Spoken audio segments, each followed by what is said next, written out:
Hey guys, it's Postbox Pat. Welcome back to a brand new video with PlayStation 5 versus Xbox. I've made a few of these over the course of the journey to their release, and this is probably going to be the final one until we actually receive both of the consoles. So I wanted to kind of make a summary of the recent PlayStation event and the Xbox event, kind of going over which console you guys should buy from price, release date, pre-order date, when everything does start, and which one you should be looking at getting either for Christmas, straight away, or your birthday or sometime in the future, or should you hold up and just wait a little bit longer. Well, we're going to get into that in today's video, including all exclusive titles and so much more. Don't forget to smash that subscribe if you haven't already, and pop code PostboxPat into an Epic Games item shop, any game, Epic Games Store, Fortnite, Rocket League, whatever you're playing.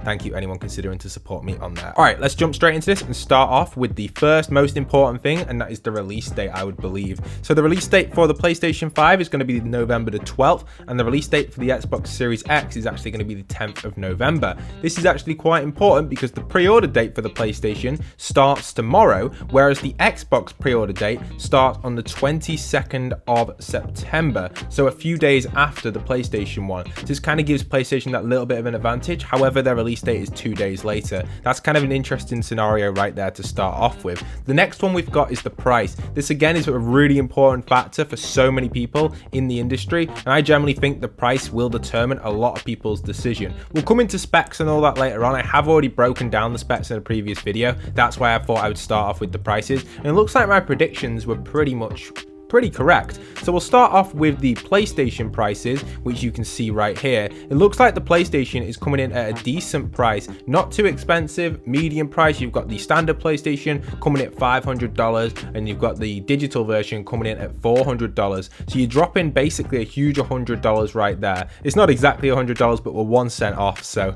let's just base it on that. You know, 1 cent doesn't really matter too much, but you can see $400, let's say, for the PlayStation. I don't think many people will get the disc version. It doesn't look as nice. However, if you are someone that does like buying physical copies of games, then maybe this option would be for you. Now, jumping over to the Xbox prices, we've actually got a pretty good comparison right here. So we're going to look at the American prices first, and I'll pop up the UK ones in a second. I'm from the UK myself, but we're just comparing it in dollars for the purpose of this video. You can see again, the Xbox with the disc drive is coming in at around $500, and the Xbox Series S is coming in at $300. So that Xbox Series S is what's going to outplay the PlayStation side of stuff. Now, the downside to the S, the spec isn't the same as the Xbox Series X, and we'll get into that and explain exactly what's going on right there. But you can see the Series S is actually $100 less than the PlayStation digital version. So you're already saving a bunch there buying that. However, the console isn't as powerful, and we'll compare this to the PlayStation specs in a moment. But I just thought I would jump into the price straight away,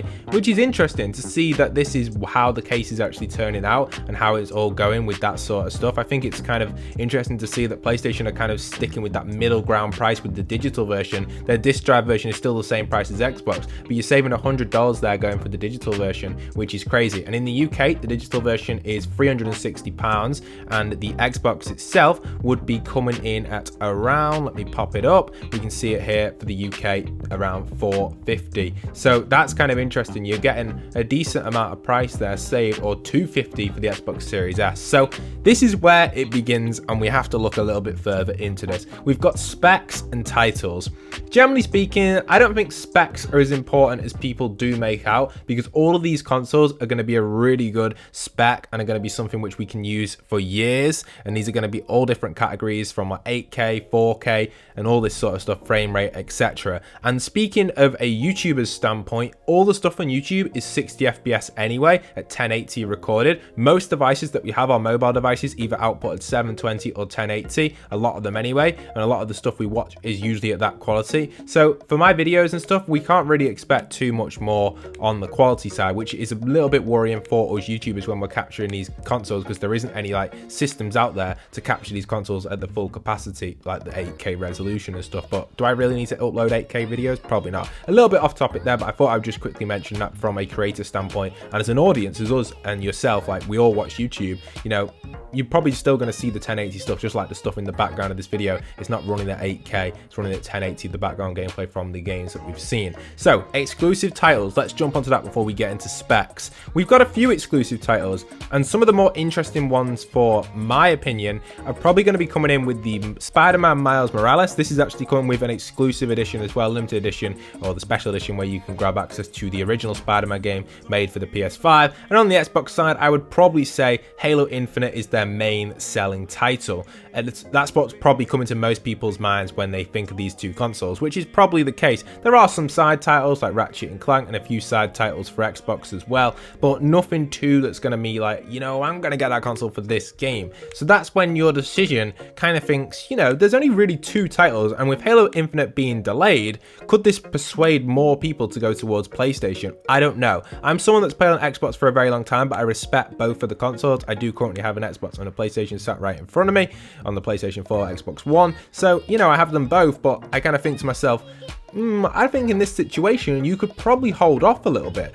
For example, games like the Hogwarts Legacy got announced for the PlayStation here. I'm not too sure if this is going to be coming to other consoles. I'm sure it probably will, but I can't guarantee it. This is an upcoming game you can see a little bit of footage for as well. A lot of upcoming games have been announced, but they haven't been kind of confirmed that they're coming with the launch, which makes me think, if you've only got Spider-Man Miles Morales and very few limited titles on the Xbox Series launch, why would you buy the consoles straight away? Why not wait a little bit and get them in the future? Well, I can disagree with that point straight away. Games like Fortnite Unreal Engine 4, for example, my content on my channel is majority Fortnite content. Here's a little trailer of that you can see here. This game has also been revamped for the actual consoles as well. I don't know if it'll be as good as what we've seen with the recent graphics card releases, allowing for extreme ray tracing, but PlayStation do advertise on their website that the PlayStation 5 will include a good ray tracing. So I wonder if the ray tracing on PlayStation 5 will be as good as what we're seeing in the current graphic cards being released. I don't think it would be, but you just never know how these consoles could perform. Again, these consoles are a really cheap price for the actual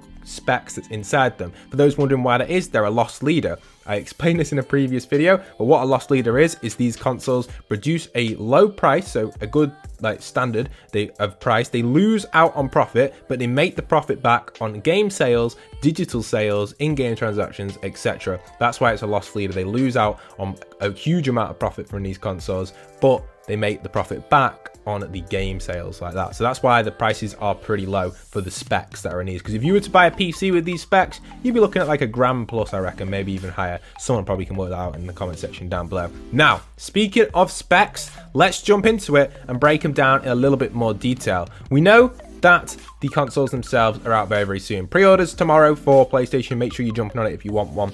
And Xbox pre-orders on the 22nd. So get ready for them. But the specs are what is key with this console here, or both of the consoles. So let's start off with the Xbox specs coming in with the Series X and the Series S specifications. I think these are pretty crucial for everyone in the community, considering between these two consoles. And I generally do think that the Xbox Series S will be a console for the majority of people around Christmas time. Now, here are the specifications for the Xbox X and Xbox Series S. You can see that the Xbox Series X is coming in with a decent 8-core AMD Zen 2 CPU at 8.6 GHz, with the Xbox Series X slightly below that, but not much at all. GPU is almost the same on both consoles, but a lot more, well, a huge advantage there on the Xbox Series X, but still a great GPU on both. GPU power, again, is almost 3 times better. Well, it is above 3 times better on the Xbox Series X, which is crazy. You can also see here we've got the RAM. Again, the Xbox Series S has 4 GB less GDDR6 RAM.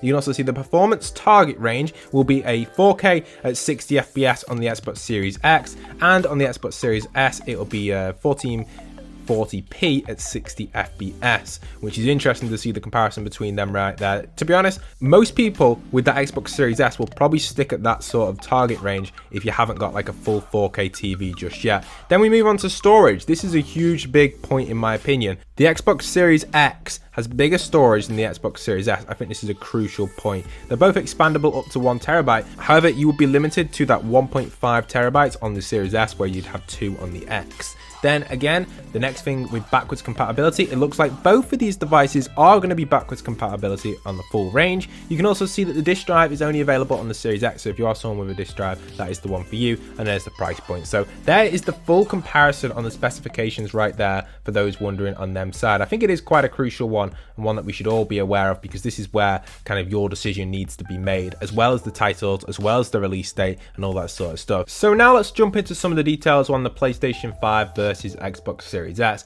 I'm not going to break down the specs too much. You can see them on screen right here. Generally, the PlayStation 5 specs are pretty solid. They do have slight underperformances compared to the Xbox Series X on a few areas. For example, you can see that we have less teraflops. We also have same memory, which is good.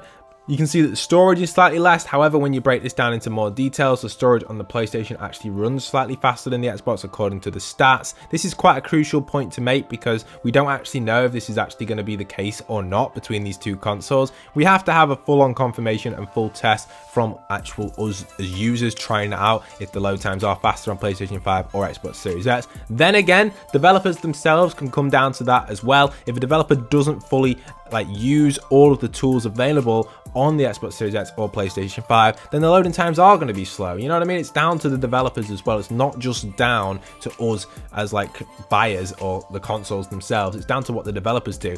And then again, if you have a deal with PlayStation, who knows? The developers could just force a kind of load time on the Xbox to be 2 seconds longer, even though it might not be. I don't know if they'd ever do that, but you never know really. We don't really know as consumers. I think that would be a really bad practice and something that they should never do. But sometimes companies do stuff like this and you just never know if it could happen or not. And maybe there might be some secret code in the back of a game which causes the loading time to be even half a second slower, which still gives the PlayStation that advantage to increase its sales. Who knows what they're going to do with the competition and the battle between these. Some of these companies go to the extreme. Seen stuff like this in the past with Apple's iPhones, where they actually slow them down as they get older. This was actually a law case a while back. So kind of going off topic, but I thought I'd mention it. You just never know what could happen between the battle of these two. Another thing to mention as well is the controller on the PlayStation is definitely 100% better than the Xbox Series controller. It has so many more advanced features, from all the different features, from the different vibrations, and even the trigger itself gets harder to pull back if you're pulling a bow or something. So it has all these features in the controller which the Xbox cannot compete with just yet. They don't really have an advanced controller, not as much as PlayStation. So if you're someone that loves the controller features, personally I usually just turn vibration off, so this wouldn't really affect me. But if you'd like to have all these extra features on your controller,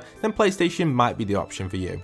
But it's awesome to see that the battle has started again between PlayStation and Xbox. And generally, from my opinion, from producing previous videos on this topic, I do believe that the community themselves are very balanced between these two consoles. Usually we see people talking about this console battle, etc., and there's so many people ranting about it. But in my opinion, I generally do think that the battle between these two has really started to kind of equal out and balance out from previous experience. But that's what I think anyway. Let me know in the comments what you guys think about it. How do you think that the PlayStation and Xbox battle will turn out this year? In the past, PlayStation has almost won every single year. Even the year with the 360. We talked about in a history video, we talked about how the 360 won for most of the time. However, towards the very last few years of the 360, PlayStation's slim version did outbeat it. So these are sort of things that can happen. So PlayStation have won almost every single year. Will this be Xbox this year, or will PlayStation take it again? We'll have to wait and see what's going to happen. Only time will tell, obviously, so we'll just wait and we'll just see. But I hope you guys have enjoyed. Smash the like, smash the subscribe. If you love this sort of content, expect some comparison videos between the PlayStation 5 and Xbox Series X as they release on the channel. I hope to do that for you guys. I'm a huge console fan, so hopefully I will be able to produce these for you guys when they do get released. That's it for today's video. Once again, this is Postbox Pat, signing out.